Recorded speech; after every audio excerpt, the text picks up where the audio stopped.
Ah, Here we are.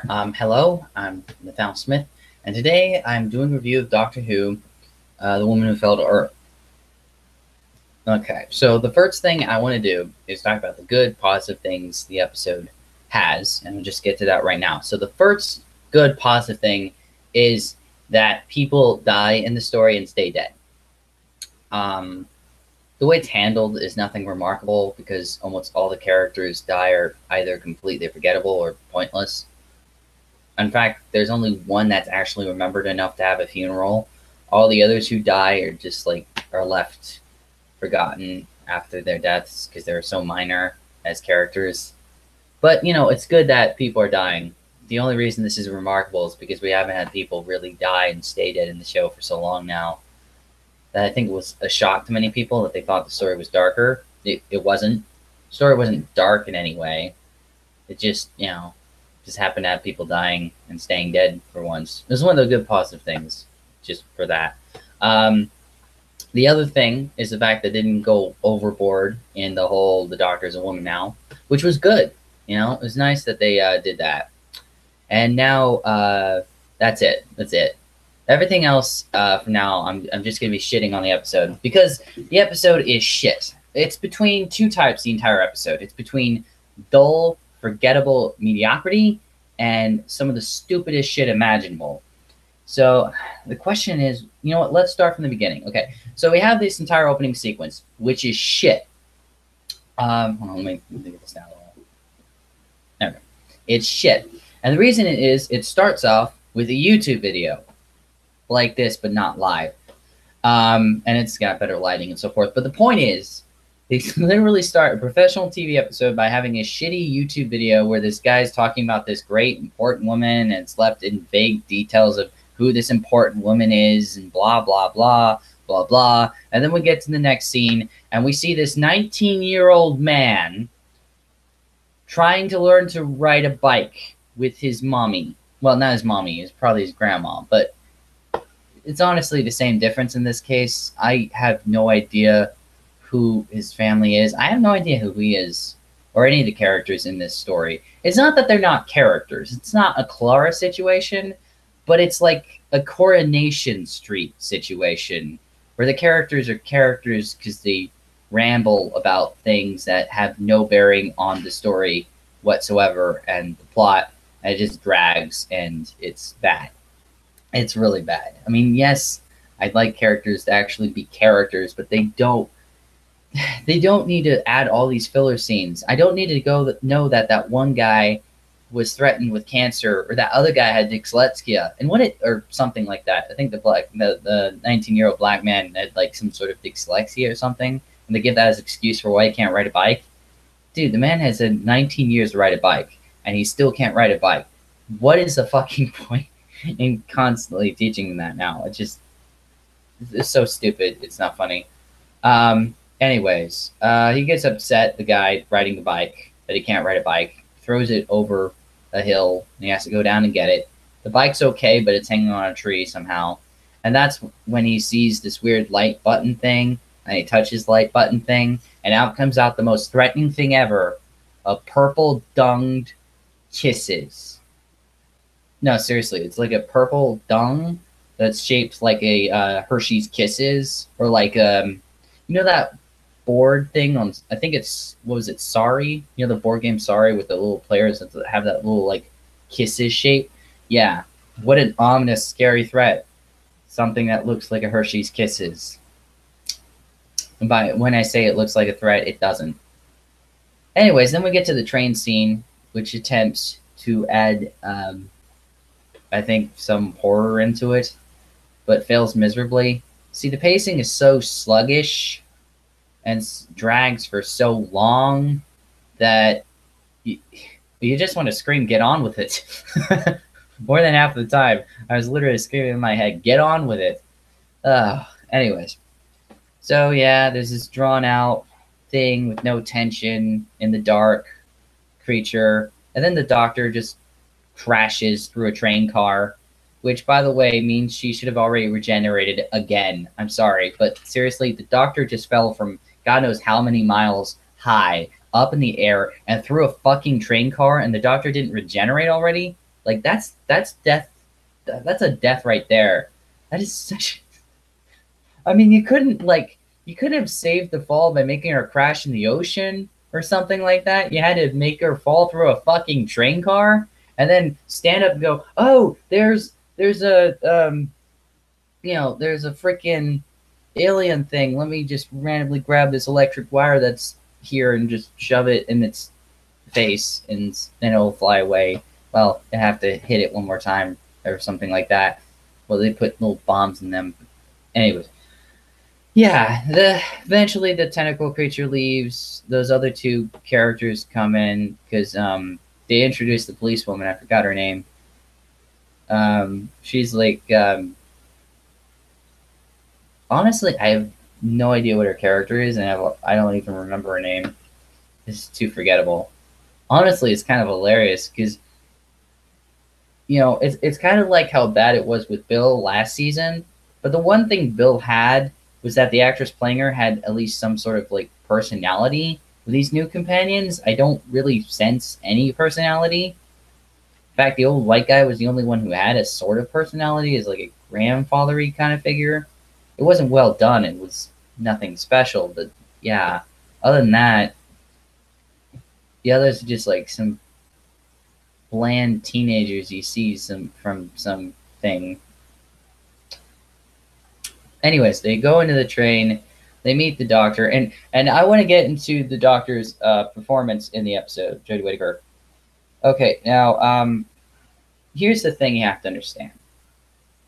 Before David Tennant, every actor who's performed as the Doctor had a different personality that was very unique and very distinct to them. They still had elements of the previous Doctors in them, but they had very distinct, different personalities.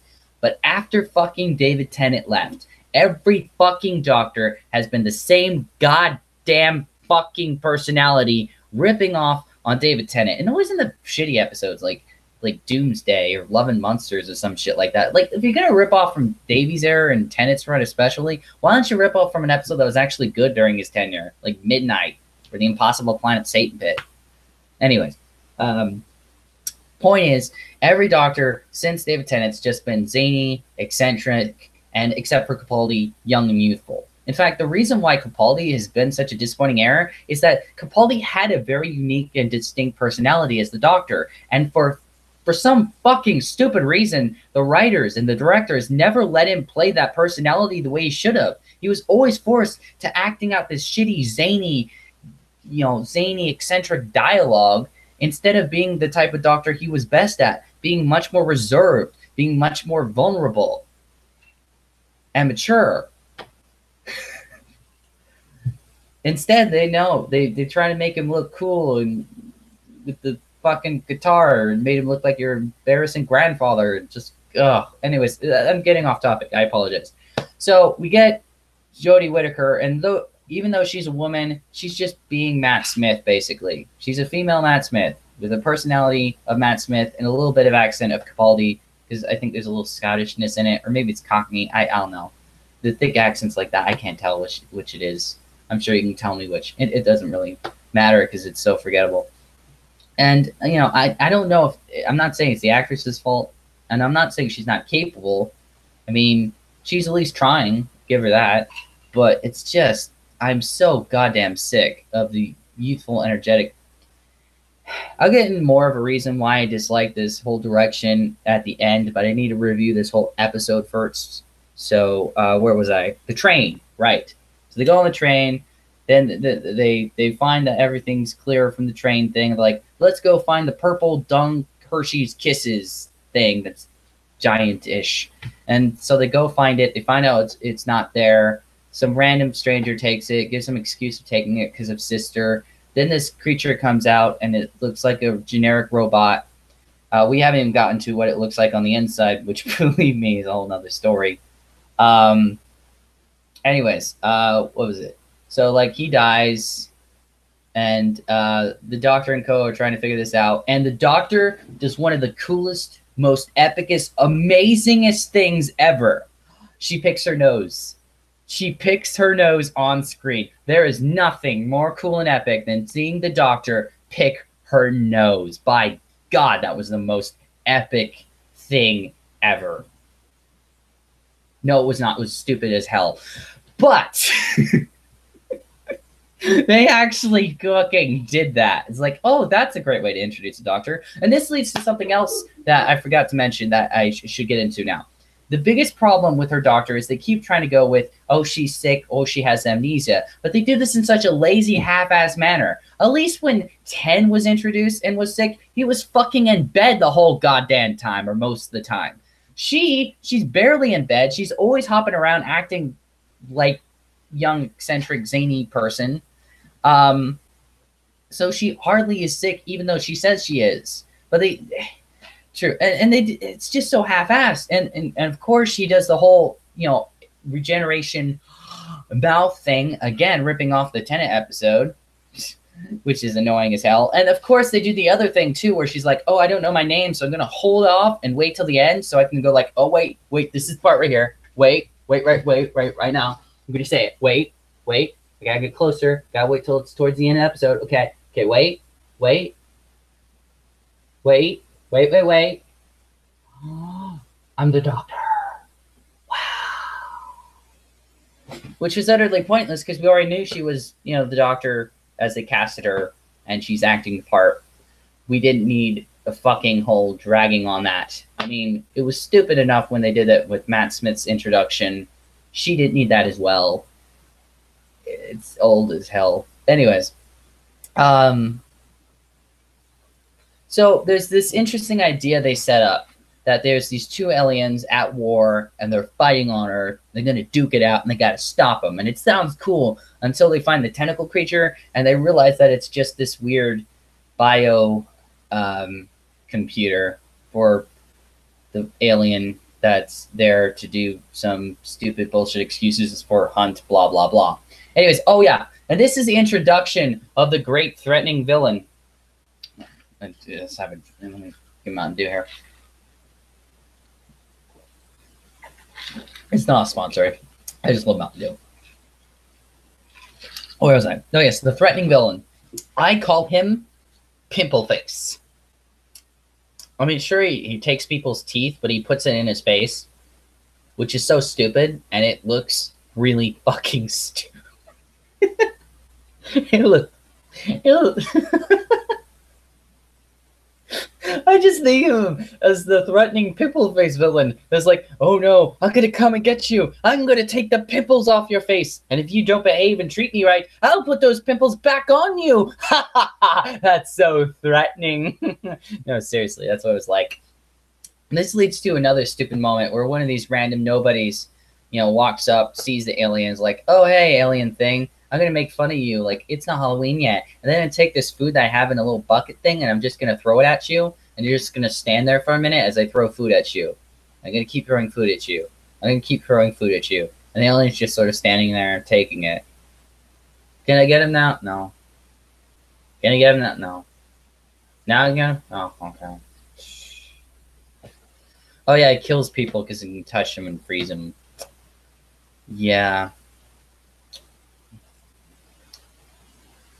Anyways, they find out the alien finds the thing that he has to kill, which is, what was it? I'm trying to remember what it was that she has to kill. Or not she, the alien, I mean. What is it?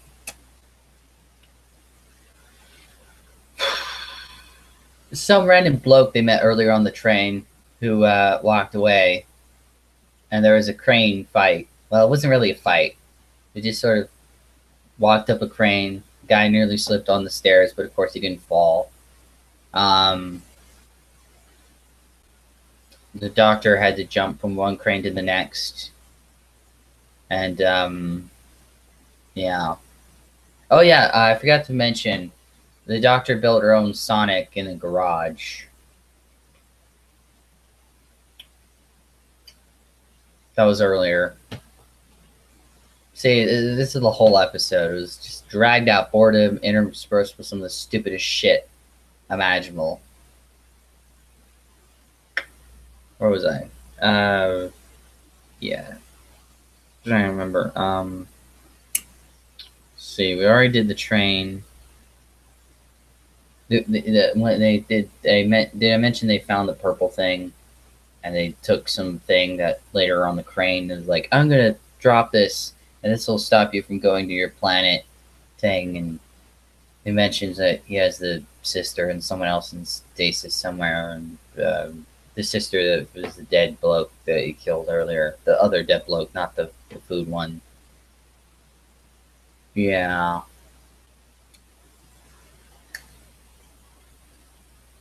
Anyways,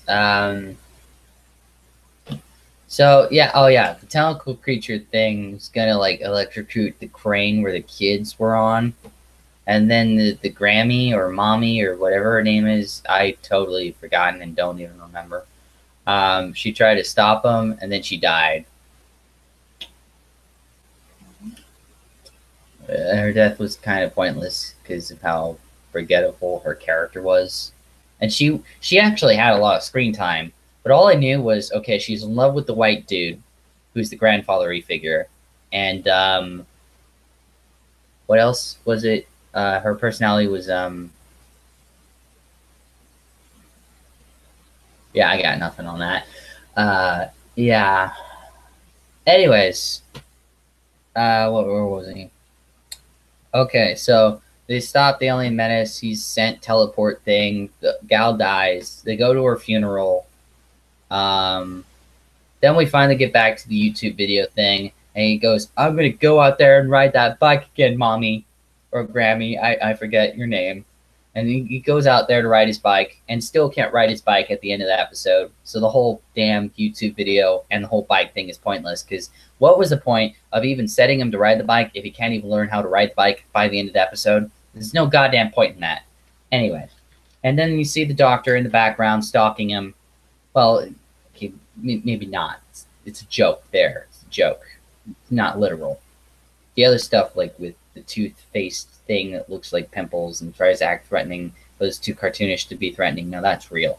But that doctor standing watching in the back, that stalking thing, that was a bit of a joke. Uh, so there's a funeral. Guy gives some speech about how this, what's her name? They were in love and thing stuff. Blah, blah, blah.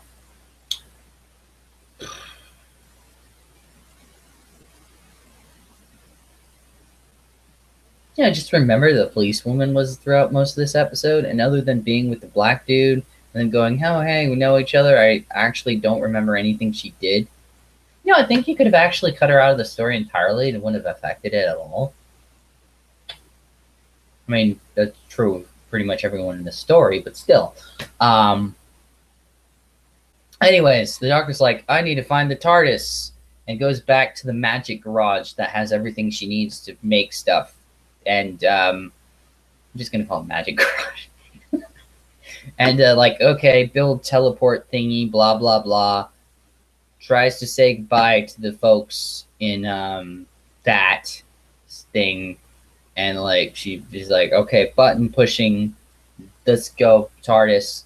And then she's out in deep space with no ship, without air, because they're in deep space, no air or oxygen anywhere. And unfortunately, the others are there. The whole groupling of grampy white dude and 19-year-old black man who has like some dyslexia. Oh yeah, and then the compliment. I forgot to mention. The guy mentioned like he had cancer or something, or threatened to have cancer.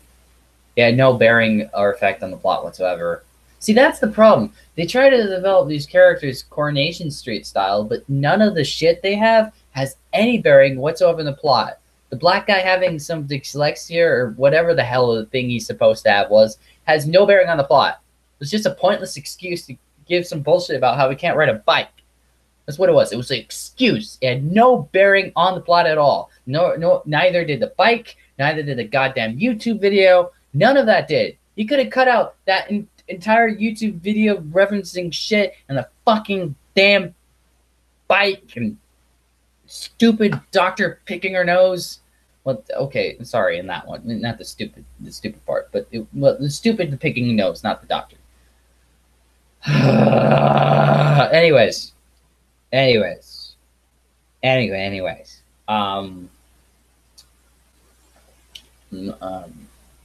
so yeah, the end of the episode, they're all in space, floating in air without any vehicles at all for safety. In other words, they're dead. Well, they should be dead because when you're in space without any sort of oxygen suit thing, you're dead because there's no air or oxygen in space. So the Doctor might still be alive, but her three so-called companions should already be dead by this point. I mean, yeah, I get that the scene looks cool when it's like, oh, look, floating hair in space. But seriously, common logic, people. If you're in space without air floating, you're dead. You're fucking dead. There's no goddamn oxygen out in space. It doesn't take a rocket science to figure that shit out. Everyone knows that. At least I thought it did.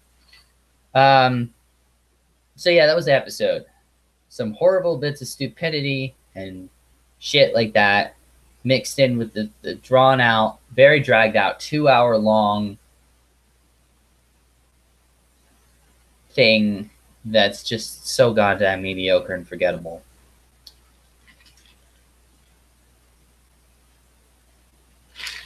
Okay.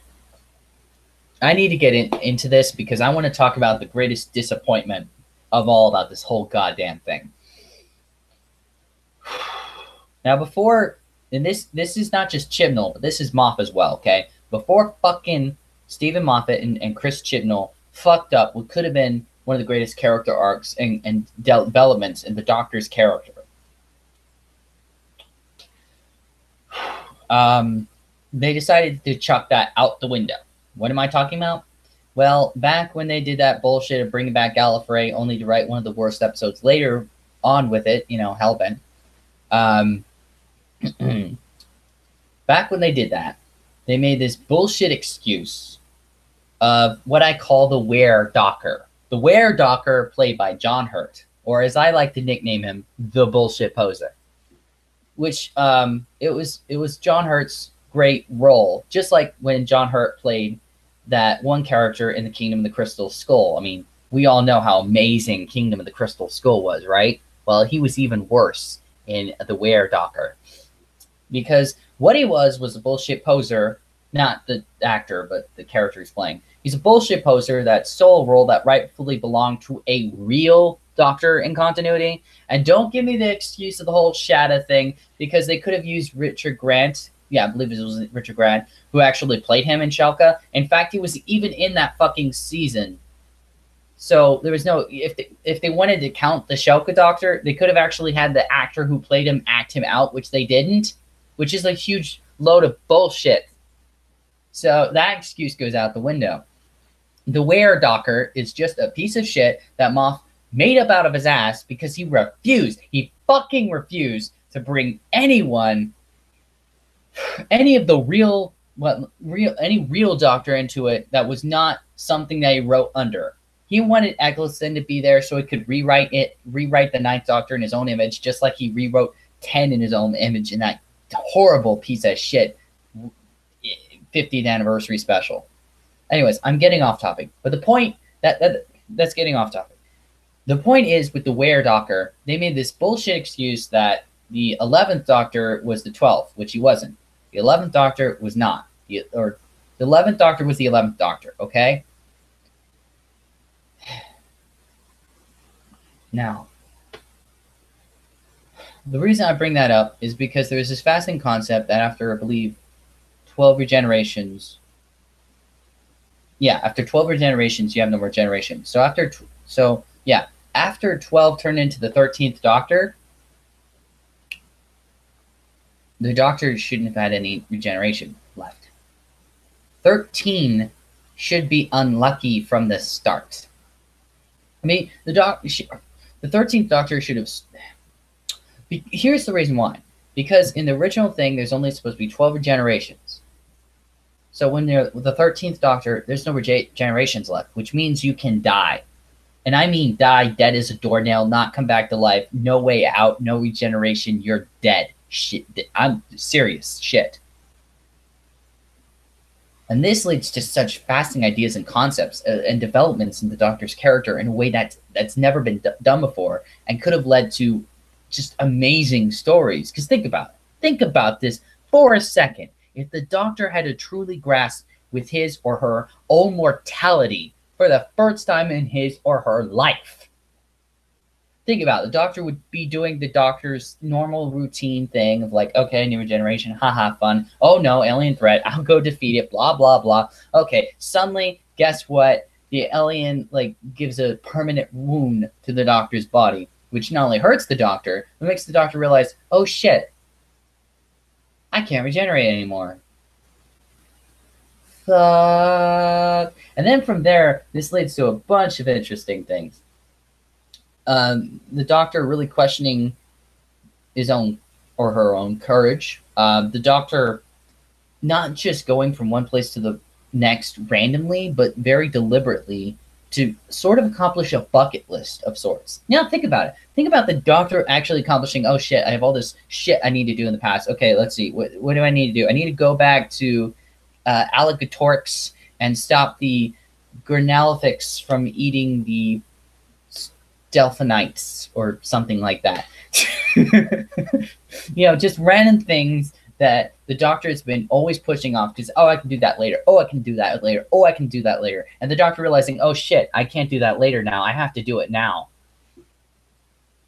And so that makes the Doctor constantly trying to do everything at once to get it all done at the same time and non-stop doing it over and over because the Doctor realizes for the first time in the Doctor's life, there's no way out. The Doctor can't run away from death anymore because it's coming. It's coming. And this can lead to very, very interesting things story-wise. Or I mentioned the bucket list thing and all that, but one of the most compelling and interesting ideas that could be to the Doctor is Doctor's on the brink of death. Companions, whoever they are, in trouble, gonna die because evil alien threat. But the Doctor's on the brink of death and is left with a very difficult question to ask, or she, and that is this. The Doctor needs more time.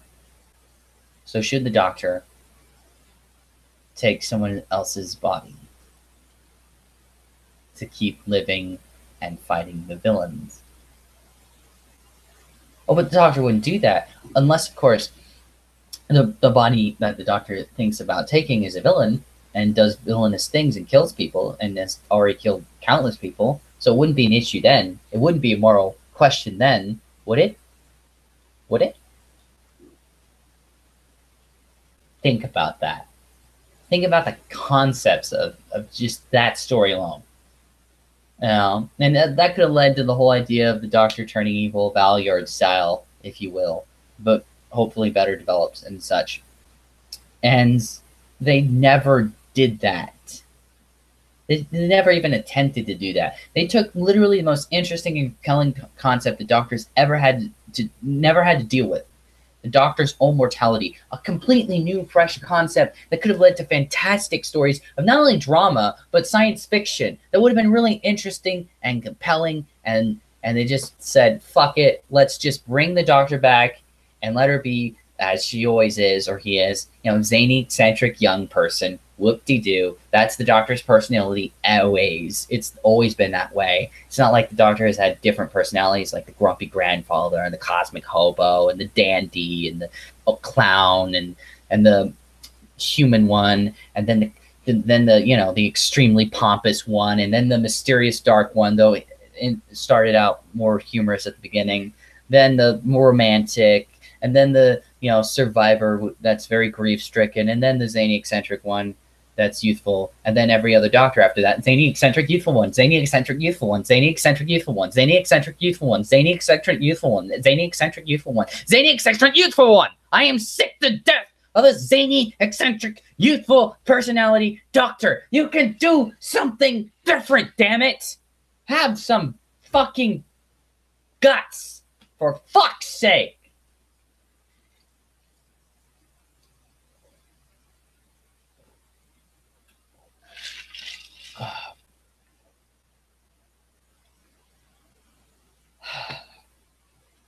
But you never know.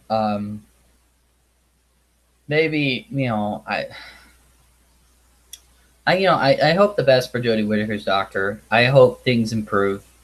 I want things to improve. It's just I'm so sick of the mediocrity and shit that we've had in so many years, these recent years. I'm so sick of it. So fucking sick of it. And I just hope it doesn't go all extreme propaganda driven stuff. I mean, it hasn't. It's not. There's hints of it in the first story, but it's not prevalent yet. I don't know if it will be or not. I hope not, but you never know. I think that's everything I needed to say. I'll see you guys later.